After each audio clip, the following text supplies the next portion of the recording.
Good afternoon, everyone. Phil Penarski here with CBS 42 Now. Hope you're all having a great start to your day. Coach Nick Saban has taken the podium as he will address the media ahead of the big matchup against the Texas A&M Aggies on Saturday. We will send you there live now to Coach Saban. Of the game, played very well. Offensive line did a really good job of controlling the line of scrimmage, and obviously B-Rob had a great day. Bryce did a good job taking what the defense would give. I think the defense played hard, got really critical stops and critical times in the game, which gave us great field position and set up some scores with the turnover. There's one thing we probably need to continue to develop is our ability to finish, whether it's a tackle, whether it's a block, whether it's a quarter, whether it's a game, whether it's, stacking positive performance from play to play, game to game, practice to practice, however you want to put it. And I think that would help us be a little bit more consistent. You got the players of the week. We're proud of B-Rob for being National Player, Walter Camp and SEC Player of the Week, and Will Anderson being the Defensive Player of the Week. So always great, to see our players get recognized for positive performance. I think, this is a very challenging game that we have coming up against a very good team. These guys have 15 starters coming back from, one of the best teams in the country last year. And this is a very challenging place to play. Jimbo does a great job getting his teams ready to play. He's a very good offensive play caller. They got a great defensive team. They're one of the top defensive teams in the country, one of the tops in the SEC. Points allowed, 12.5 points a game is, really, pretty phenomenal.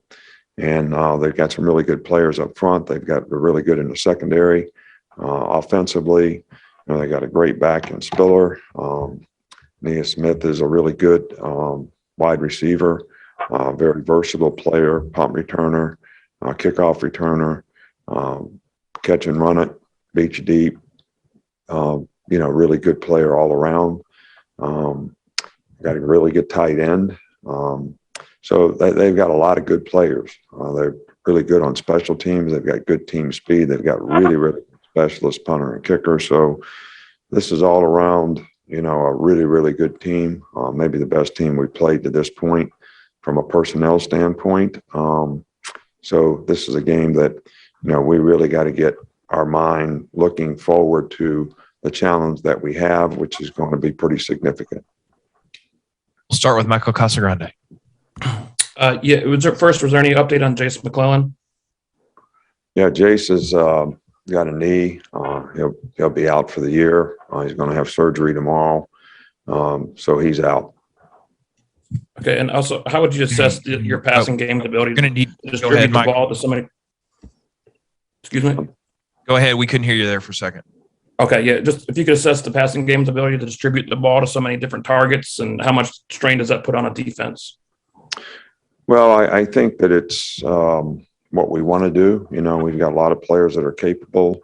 I think when you play a team like we played last week, who drops 8 guys a lot, the quarterback has to do a good job of reading the defense. So it's not so much about trying to get the ball to a particular player as it is to reading the defense and, hitting the soft spot whenever possible. And I think Bryce did a really good job of that. The consequence of that is we had a lot of guys involved in the passing game. We'll go to Nick Kelly in Tuscaloosa. You guys have started just about every game pretty strong. Why do you think that is in terms of offense and defense?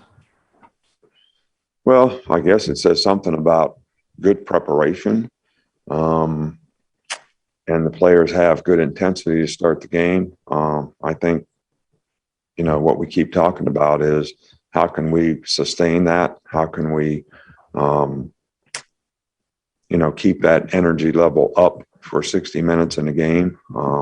Hopefully, we learn a lesson about it's not just how you start, but it's how you finish relative to, especially when you're playing on the road, which is what I hope we learned at Florida. We got off to a good start and then, started to, be pretty average in terms of how we executed and what we did. And the consequence was that as the other team gets the momentum of the game and comes back on you. So we have to be able to continue to get over the hump and keep playing in every game. Go to Charlie Potter. Hey, Coach. Earlier this season, you said that Kamar Wheaton got injured in practice. Do you have an update on him and what exactly the injury is with him? He hasn't practiced. He had a meniscus or whatever, and so he's kind of week to week. But he's not been cleared medically to practice at this point. We'll go to Cecil. Cecil, go ahead. Yes, Coach, you mentioned the offensive line playing better against Ole Miss, showing improvement. Is there any one particular individual? I know Evans plays at a high level. Is there any individual that sort of stood out on the offensive line and developed for game one to this point? No, well, we gave the entire offensive line sort of the Player of the Week award because we thought as a group they did a very, very good job collectively and individually. So I can't sit here and say, I'd pick one guy out and say that guy really played well. I think if you talk to every guy, they would say that there's something they could have done a little better. But we did what we needed to do in that game, and the offensive line was a big part of it. Go to John Zener with the Associated Press. Yeah, along those same lines, two-parter on the offensive line. One, you kind of switched gears a little bit offensively because of matchups and everything. How much of that is a credit to the offensive line, to trust in them, and how have they progressed as a group kind of as this season's gone along? Well, I think they've improved every week as they gain experience and knowledge and play together. I think, there's been, steady improvement, but each week's a new challenge, and we're going to play against a really good front seven this week. So this will probably be the most challenged they've been, all season long. So to continue to progress is, I think, going to be a really key part for us to have success against this defense. Remind you, if you want to ask a question, please use the raise your hand function. We'll go to Mike Rodak. What have you seen out of Trayshawn Holden and some of the increased playing time that he's earned? And just overall, what sort of development have you seen from some of the younger receivers? Well, Trayshawn has been the most consistent guy. He's got the most playing time. We need for, some of our younger guys to step up, show maturity in terms of preparation and ability to execute, knowledge, and sort of follow the lead of some of the other guys in terms of how they practice, how they prepare, what they do. I think that's going to be really critical for us as we move down the road. Okay, we'll go to Steven. Coach, you talked about earlier that a lot of young guys on defense, but are you starting to see some voices rise on that side of the ball to talk about how important finishing games are? Well, I think that, I've talked about that we have quite a few young guys on our team. We don't have a real senior-laden team.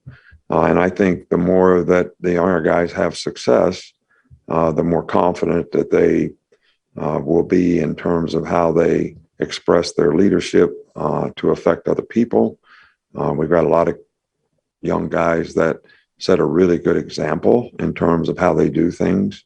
There's two parts of leadership, though. You got to have people who lead, but you got to also have other people on the team that recognize leadership and follow along and, take the example that they see and implement that in their play and believe that, that's going to be beneficial to helping them, get what they want. Creating the right habits is, something that every player needs to understand the importance of that so that you're well prepared. And when you do get an opportunity, you're going to be able to take advantage of it. Okay. We'll go back to Nick Kelly. How would you describe the kind of speed that Will Anderson has? I don't know. How do you describe speed? I mean, the guy's got initial quickness. He's got power. He's got enough speed to rush the edge and challenge the edge, and he can turn speed to power and pass rush. So if they do cut him off, he can, walk the guy back. The guy plays with tremendous competitive character, gives great effort all the time. He's got a lot of pride in his performance, and he works that way every day. I mean, he works that way in practice. And so I don't know how to describe what you're asking me exactly. I can describe the player, but and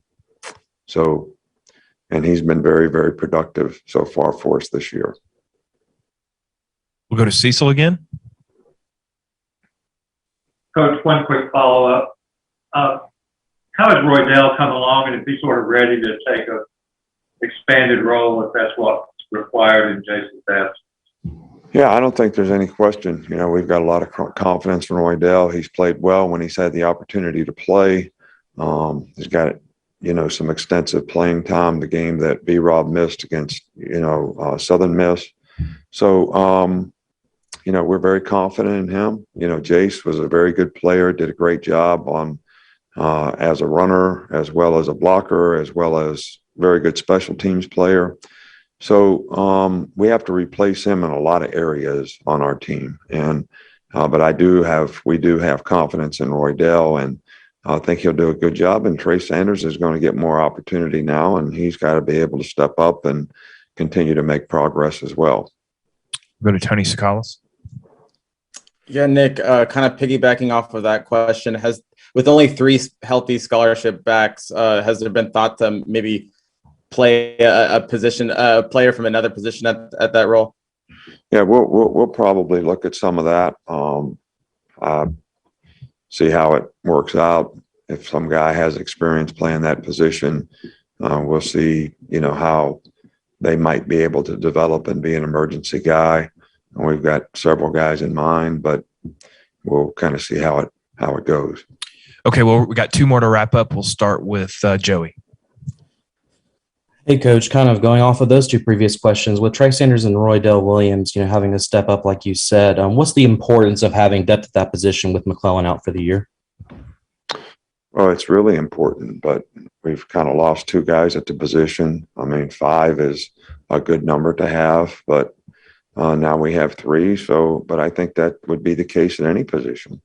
You lose guys at any position, 2 or 3 guys at any position, and it challenges your depth. And so that's the case. And hopefully you don't get snake bit and lose a bunch of guys at one position, which really can have an impact on your team. We'll finish with Jacob. Yeah, Coach, I just wanted to ask you about Fedarian Mathis, what he's bringing to the table. He's getting a lot of pressure on the quarterback, but also from a leadership standpoint, as you mentioned earlier. Yeah, he's done a really good job. He's showing leadership. He's setting a good example. He's playing hard in the games, and he is being very productive. So we're very pleased with what he's done to this point. And he's always been a guy that plays hard and tries to please the coach and do everything he can to help the team win. It's important to him. And, those are the kind of guys you love to have on your team. All right, Coach. Thanks for your time. Thank you.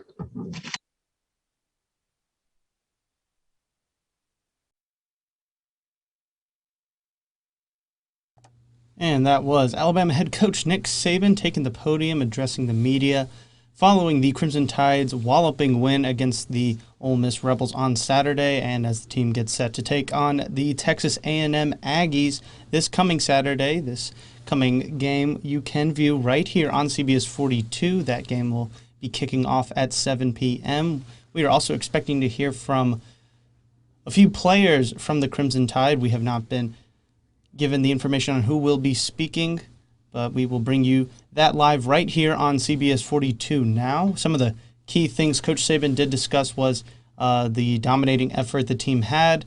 He did on Saturday against Ole Miss. He did say that he would like to see some improvements in the finalizing of plays, quarters, and games as well. That's something that Coach Saban has been mentioning all throughout the season in these weekly press conferences. One key thing he did mention as well is that backup running back Jace McClellan, who suffered what was called a not good knee injury on Saturday. He will now be out for the rest of the year. Again, Jason McClellan, the backup running back, who has 5 total touchdowns already on the season. He will be out for the rest of the season. Coach Saban saying that he will be getting surgery tomorrow on that knee. Did not explicitly say what the injury was, but that he will be out for the rest of the season for the Crimson Tide.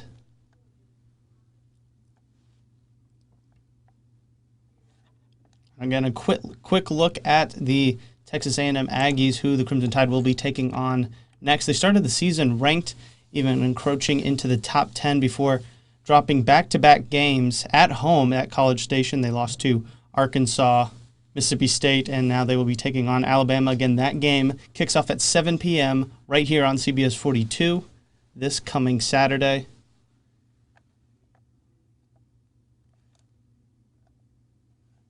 And, of course, you can always find all the latest information regarding the Crimson Tide, the Auburn Tigers, the UAB Blazers, and all of SEC football over on our website, cbs42.com. I also want to encourage everybody to please download the CBS 42 News app. That way you can get live alerts sent directly to your phone regarding the Crimson Tide or any of your other favorite sports teams in the central Alabama area. And you'll also get alerted whenever we do have these press conferences. You'll get alerted right to your phone, and you can even watch right there in the palm of your hand. Again, it is available for free to download for all Android and iOS devices. And once again, we are just waiting for a couple players from the Crimson Tide to step up to the podium, and they will also be addressing the media, answering questions on the win on Saturday against the Ole Miss Rebels, as well as this upcoming matchup against the Texas A&M Aggies. Again, that game will take place in College Station, which Coach Saban even said is always a tough place to play.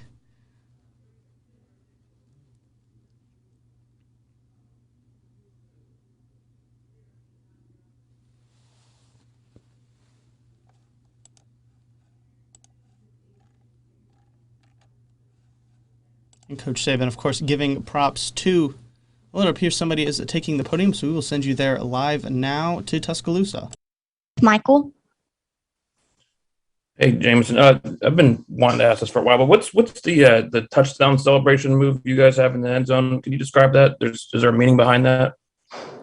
Oh, no. I wouldn't say any meaning behind it. It's just us having fun real quickly and just getting back, special teams, next play. Nick? Jameson, you guys have really started strong just about every game this season. What would you attribute that to? I would just say we're focused on getting on top of our opponent real quick, getting a fast start. That would be pretty much it. Just getting a fast start, getting going early, getting the advantage of getting on top of our opponent early.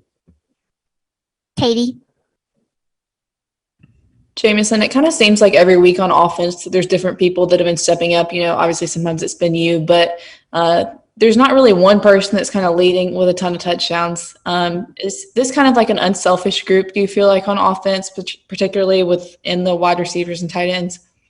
Oh, yeah, very unselfish. I mean, we're brothers. I don't think it should be any selfishness or anyone trying to get theirs before someone else's. In this offense, I think we all understand that too. So, like, it's very unselfish.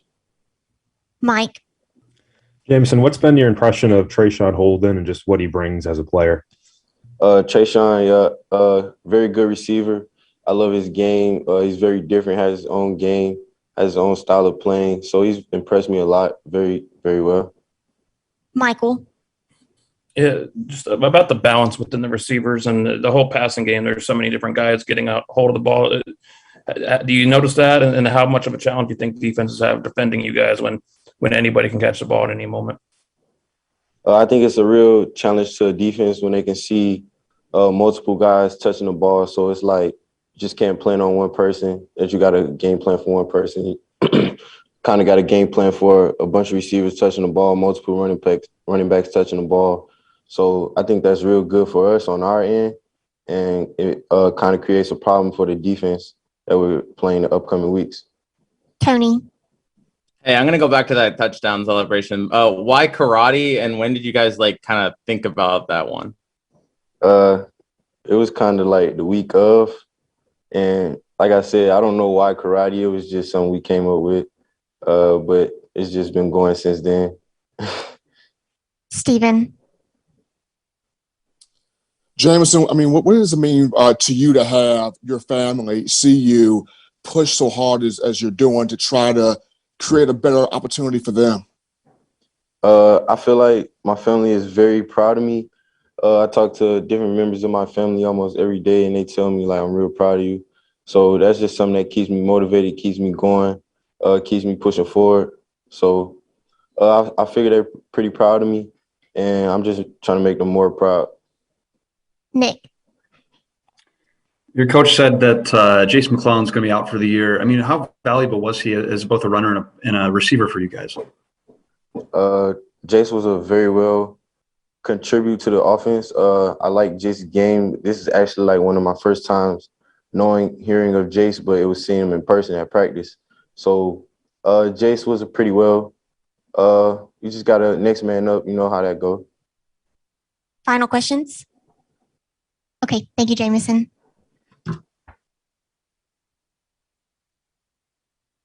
B-Boy B will be next.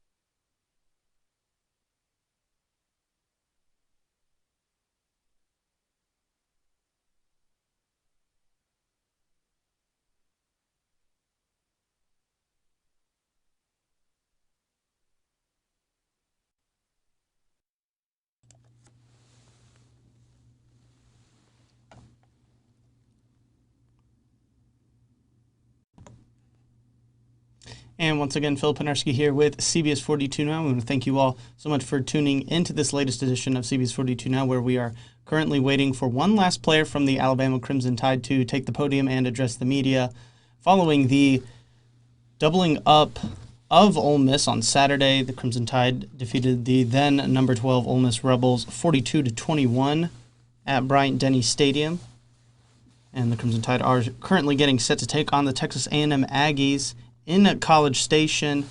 Again, that game can be seen on CBS 42 this Saturday at 7 p.m. We just heard from Jameson Williams, who's having an outstanding season for the Crimson Tide, really showed out his speed and abilities 2 weeks ago against Southern Miss, where he accounted for 2 kickoff returns for touchdowns. Again, we also heard some pretty devastating news earlier from Coach Saban when he took the podium. Backup running back Jace McClellan will be out for the rest of the year after suffering a knee injury on Saturday against the Ole Miss Rebels. He will be getting surgery tomorrow. And we will send you there back to the podium in Tuscaloosa right now. All right, we'll get started with Jacob. Hey, Justin, I just want to ask you about your relationship with Phil Mathis and kind of what you guys have gone through over the years on the defensive line together and maybe some things that he's taught you throughout that time. I got a great relationship with Phil. A leader of defense, you know, he stepped into that role. A great guy, work hard. It's too many adjectives to describe him. Steven. Justin, you played with Christian Barmore in his career, and you saw how when he would take the field and make so many explosive plays to get the fans pumped up. You're starting to kind of see that a little bit with Tim Smith. What does he bring that kind of reminds you of Barmore a little bit? Well, a guy who can bring energy, you know, each and every day. That's what any player on both sides of the ball can wish for. You know, the attention and detail to come in any phase of the game, special teams, offense, defense, come in, do their job, and make the plays that come their way. Joey. Being a defensive lineman, you get to go up against the Alabama running backs, become quite familiar with their skill sets. With Jace McClellan now out for the year with a knee injury, what did he contribute to the team, and how does this running back core move forward without him? Well, Jason's a great player. It's a lot of great players in that room, and that's just a focus on the coach. The coach make sure every player who steps on that field is ready to go, and that's something that it's a lot of players in that room that can fill into the shoes. But Jason's a great player, and I know he'll rehab, in a matter of time. Nick. What has been the key to you guys starting just about every game really well? Well, I think it's the focus on coming out, any phase, offense, defense, special team. But I think the key is finishing and playing 60 minutes. The key around here is fourth quarter, and that's something that we haven't done. We haven't played a complete 60 minutes. And we know around here that's how you judge about playing each and every week. It's not about who you face, but, who you are as a person. And anytime it's 11 people on that field, we have to finish, no matter who you are. Michael. How much was that first half of the Ole Miss game a statement for this defense that maybe taking criticism over time about giving up big plays in the Ole Miss game last year? How much was a statement this year? I mean, it could have been a statement, but us giving up 21 points in the second half, that's something that's not Bama defense, and it's not finishing. That's something that we have to work on. Charlie. Hey, Justin. Yeah, just how do you feel like the defensive line has progressed through the first 5 games? Well, I feel each and every week our job is to get better and better, whether that be stopping the run, whether it be affecting the quarterback in little ways, bad balls, putting our hands up, change the flight line of the pass, wherever that may be. Whatever our job entails that week, first comes with stopping the run to make the team one-dimensional. But each and every week coming in, we'll plan to affect the quarterback and the runners in the backfield. Tony. Yeah, Justin, Drew Sanders put on like 10 or 15 pounds during the offseason. How much do you think that has influenced his game from last season, just having that extra weight there? Well, I think Drew is a great player. If he comes to the weight room, you can see that each and every day he comes in the weight room, comes to work. One of the strongest guys in there. And it has helped his game tremendously as he's one of the best playmakers on defense. Final questions? All right. Thank you.